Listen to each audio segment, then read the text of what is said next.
Welcome to Jammin' with Jason Mefford, a show where we discuss topics relevant to chief audit executives and professionals in audit, risk, and compliance.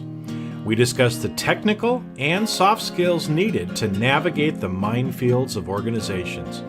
You hear best practices and practical advice for helping you advance your career, and we'll even talk about music, mindfulness, and psychology, because we can. So sit back and relax while you listen to the #1 podcast in the world for internal auditors, unscripted and unedited. Welcome everybody to another edition of Jammin' with Jason.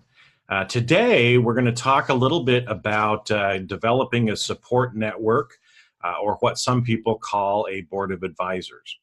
Now, some of you may be saying, why are we talking about this when we should be talking about internal audit, risk, and compliance? And here's the reason, is no matter how smart you may be or how well connected you may be, people that you might know, if you don't get the help of other people, you're going to have a really tough time.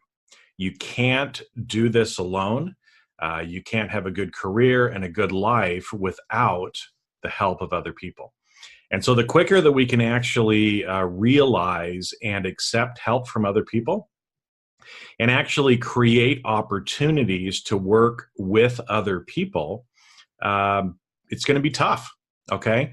And so what I want to do in today's episode is I'm going to go through and share with you a story from music that kind of shares some of these concepts. I'll share with you a story from my own career as a chief audit executive. And then we're going to talk a little bit about how you can move forward and actually create your own support network. Okay, now one of the things that I like to tell people is magic happens when people get together. And so here's the process. When you get the right people in the room together, so you get a group of people together, you have those people make connections and develop relationships with each other so that they can trust each other and work together, that they're open, able to be vulnerable, and actually share what's really going on and use everyone's strengths. Then you can stand back and watch magic happen.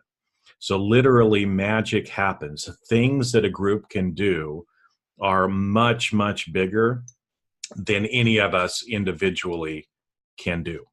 So that's why I'm a big proponent for having groups, working in groups, and like I said, developing what you can call a support network for yourself in your career, or a board of advisors, people that you can bounce ideas off of, ask about, what they've done, what's worked well for them, what has not. Because like I said, the reality is you can't do this alone. And so this is why we're talking about this today. Now, one of my favorite stories, and you may have heard this before if you've listened to a bunch of the stuff that I've done, relates to the song called Werewolves of London. And it was a song that was put out by Warren Zevon. And let me just explain this story because I think it's a great example of explaining this concept that I'm talking about and how magic can happen. So here's a story. Warren was in the recording studio, and Phil Everly from the Everly Brothers. So if some of you may recognize the Everly Brothers, some of the songs they did, like all I have to do is dream, dream, dream, and wake up, little Susie, wake up. Okay, so that kind of sets the stage for who Phil Everly is.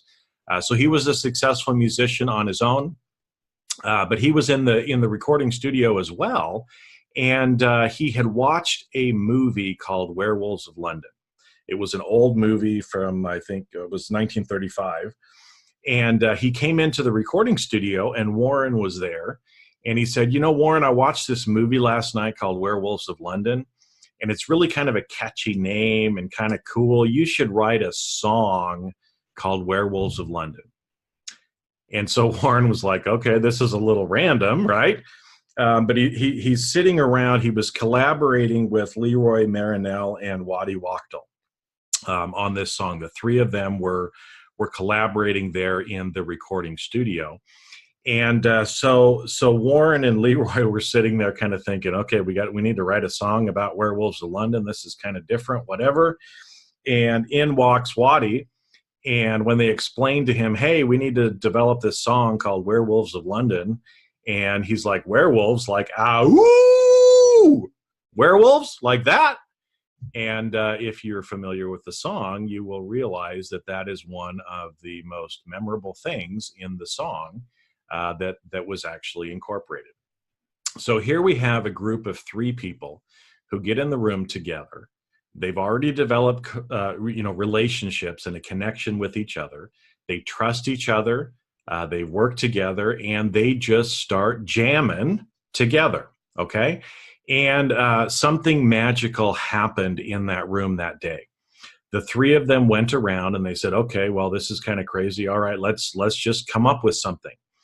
And what they did was they went around the room with each one of them just ad-libbing kind of some lyrics for each of the verses. And in about 15 minutes, this song was written, okay? And so some of the most memorable things, like, I saw a werewolf with the Chinese menu in his hand, walking down the streets of Soho in the rain. That just kind of poured out of them. The lyrics in the song were written in about 15 minutes. Now, the interesting thing, too, is Leroy Marinell had a riff or a little lick that he had been playing with that goes, bum bum bum bum bum bum bum bum bum ba da dum bum bum bum bum bum bum bum, and he'd been playing with that for a while, but he didn't know how to use it. And so again, there is an example of these 3 people coming together. That's the intro lick on the song, that baseline lick, and then the lyrics again that were written in about 15 minutes. Now this is just amazing, okay? If you've ever tried to write a song, it usually takes longer than 15 minutes. But it's an example of where these 3 people made magic happen in the studio. Now, the interesting thing, they wrote that song in about 15 minutes, but it took them years to actually get it recorded in the studio. They went through about 7 different bands, and they couldn't find the right group of people to have the magic happen in the studio. They just couldn't get the sound the way they wanted it to be. That was until they brought in Mick Fleetwood and John McVeigh from Fleetwood Mac, okay? Now, they got them in the room with them, and again, what happened? The right people were in the room. They had the connections. They were vulnerable. They worked with each other. They brought out each other's strengths. And in one late night recording session with those 2 people added to the group, boom, the song was recorded. Now, it became Warren's signature song and made him a lot of money over the years, but it has also built its way into pop culture as well. It's been used in many movies, parodies, other things like that as well.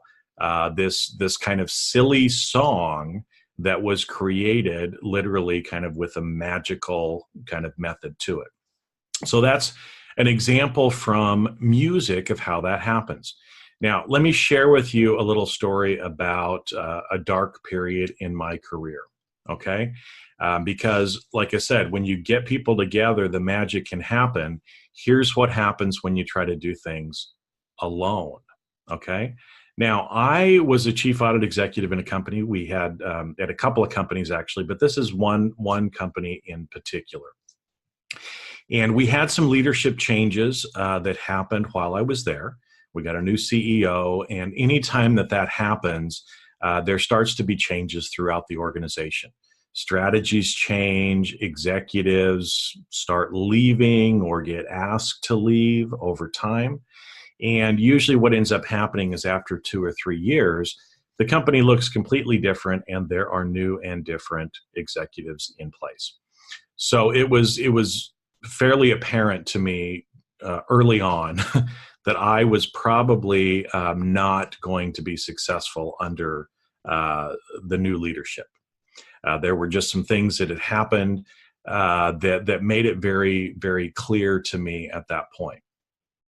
Now, the problem was I had a wife and kids, and I'm, you know, at a point in my career where I'm making pretty good money, but I'm having to support my family with my job.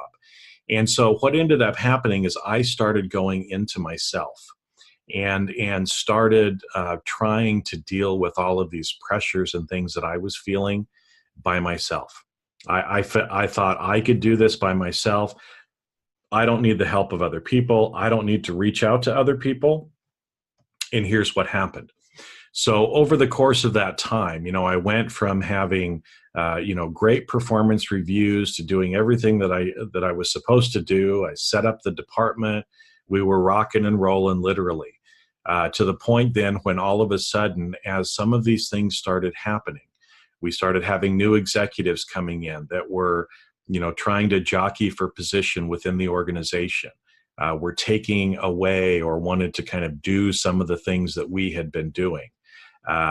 Some things to try to undermine actually what we were doing and the expertise that we had in our department. There was really kind of some nasty crap that was going on, honestly, in the company as some of these new people were coming in. And so again, as me trying to do this by myself, I was trying to handle all of that pressure that I was literally feeling on my shoulders. Okay, because I had people working for me and I was trying to be a buffer and not have them have to deal with all of the stress and pressure that I was going through myself. Because I was trying to not only take care of my team, but obviously take care of my family financially as well by having a job that could provide money. And so the problem was that as I tried to do this by myself, as I didn't have anyone to go to that I felt comfortable being vulnerable with and actually sharing what was really going on, I took all that pressure internally. And so what ended up happening, I started having high blood pressure. I started having depressive thoughts. It dealt negatively with my relationship with my wife at that time. And all of those pressures that I was feeling at work ended up coming out in my personal life as well. Now, some of you might say, well, why didn't you just talk to somebody, Jason?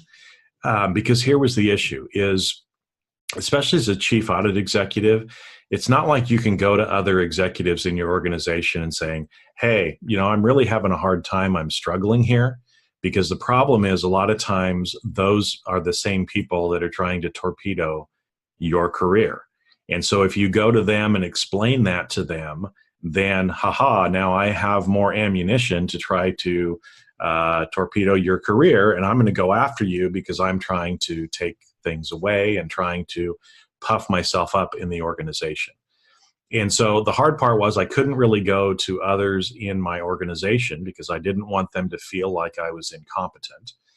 I would try to explain some of the stuff to my wife, but she just didn't understand. She didn't understand the pressure of being an executive and of feeling the way that I was feeling.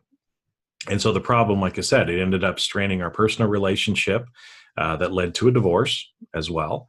High blood pressure, depression, all of these things that were going on. And so it ended up being a very dark place in my life because I didn't feel like I had people that I could trust, that I could go to in a confidential nature. And so as a result, I kind of imploded internally and ended up having a lot of things in my life just not go the right way. Now, I've since learned how to actually deal with that, how to develop a group, a support network, a group of advisors, how you actually go through and do that so that you don't have to go through some of those same things that I went through. And so there's the contrast, right? Is what we would like to have are groups like I was talking about to begin with Warren and developing Werewolves of London.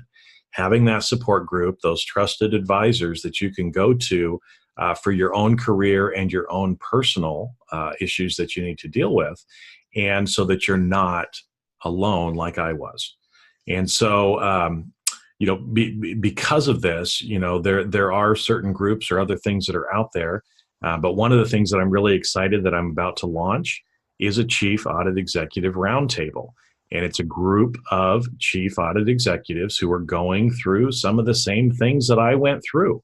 I didn't need help in knowing how to audit better. I needed help in knowing how to navigate some of the minefields that corporations have. I made some stupid mistakes because I didn't have that network of advisors, of mentors, of other people that I could turn to regularly to help me navigate through that. And so I stepped on a bunch of landmines in my career at that point. And the equivalent of having my legs blown off is what was going on. And I was literally having my legs come out from underneath me. And so it affected my career at that point. But like I said, it also affected my personal life as well. So what can you do, I guess, going forward? Because again, like I said, what we want to do is develop something where you have that group of people that the magic can happen. You can get the support that you need. So here's what you can do, right? Is depending on where you're at in your career, you obviously want a group of peers, because those are going to be the people that will understand what you're going through. And they may or may not be the people that you work with. It depends on the culture. It depends on their personality. But you may not feel comfortable actually reaching out to someone that you work with. Because again, those political risks in your career. And if the person doesn't respond appropriately, they may see you as being weak, right? And here's the here's the excuse me, ironic thing about that is actually reaching out for help and having courage to be vulnerable takes a lot more strength than trying to pretend that things are fine. And so, but the problem is people may see you as being weak if you're reaching out for help. So that means you may have to go outside of your organization, but find people that are peers to you because they can understand what you're going through. So if you're a senior auditor or a manager, you want to reach out to other senior auditors or other audit managers because they're going to understand what you're going through. If you're a chief audit executive, you want to reach out to other chief audit executives as well. But again, you have to develop relationships with those people and you have to feel safe. Both of you have to feel safe in actually being able to share what's going on in your life and be able to receive, feedback from them, but also to provide encouragement to the other person as well. Because some of us have bad days, and it's always good to be able to pick up the phone and call one of your friends that's in this group and say, you know what, I'm having a really bad day. And for 5 or 10 minutes, you can have a pity party with the other person, and then you start to give the encouragement and get people back to where they need to be. Because we don't want to spiral down. We want to actually work and push through any pain that may be going on so that we can get to the other side and get to where we really want to be. So if you don't already have a group like this, you can either start to try to create one.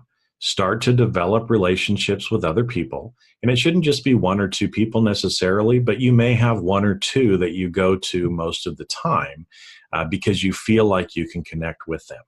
So if you don't have that group, you can create that.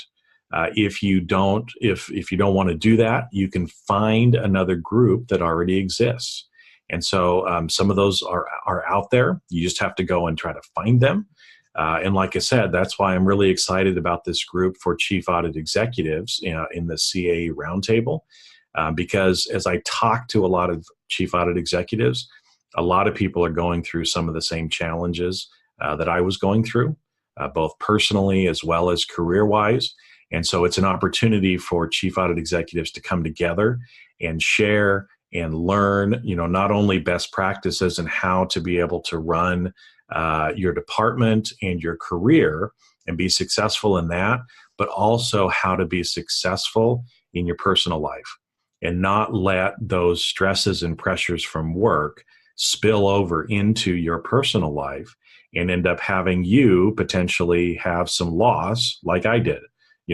Getting divorced being on antidepressant medicine, having health issues from hypertension, high blood pressure as well, that actually led to me gaining a bunch of weight as well. And so I didn't feel well physically. So it was actually damaging my personal health as well as my relationships. And so, like I said, it's an opportunity for people to be able to get together and talk about those real issues, but realize that it's a safe and confidential space as well. And so you don't have to worry about when you share that's going to come back and negatively impact your career. So I'm really excited about that. And you'll see or probably hear more information about that very shortly, because we're getting ready to start launching that in the next week or so.